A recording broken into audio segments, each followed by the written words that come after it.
کا ایک قطع یاد آیا. آزادی افکار سے ہے ان کی تباہی،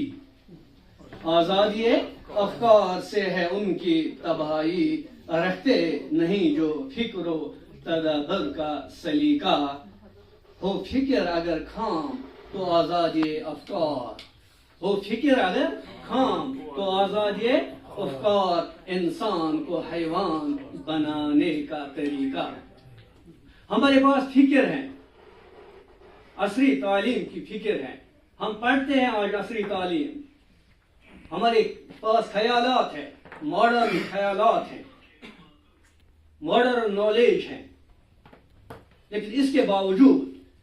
بیشتر افراد میں ہم دیکھتے ہیں اعلیٰ ڈگریاں حاصل کرنے کے باوجود ان کی فکر کیوں خام ہے،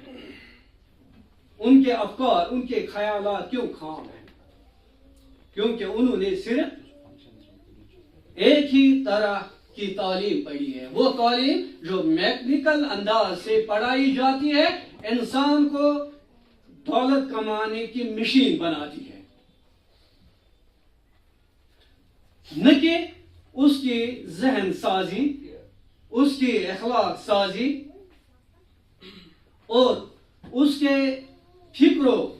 اخلاق کو سنوارنے کا وہ کام انجام دیتی ہے، جس سے وہ بحیثیت انسان، تعلیم یافتہ انسان ایک انسانیت کا نمونہ بن کر سامنے آتا ہے. لیکن اس کتاب میں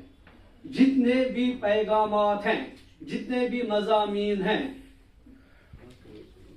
جو بھی میں نے دیکھا کہ وہاں پر جگہ جگہ صاحب کتاب کا ہی منشا نظر آتا ہے کہ جو بھی قاری اس کتاب کو پڑھے گا اس کی فکر تبدیل ہو جائے گی. یعنی اگر وہ غلط ڈگر پر سوچ رہا ہے، اگر وہ صرف دنیا کی مادیت پرستی کے پیچھے ہی دوڑ رہا ہے، وہ یہ بھی فکر کرے کہ اس دنیا میں رہ کر بس انسان وہ بن جائے اور اس دنیا کے بعد جو آنے والی دنیا ہے تو اس میں بھی وہ کامیاب ہو جائے. کیونکہ جہاں بھی انہوں نے اپنے خیالات پیش کیے، اسلوب کی بات کریں، insight فلنس message with logical style, یعنی منطقی اسلوب میں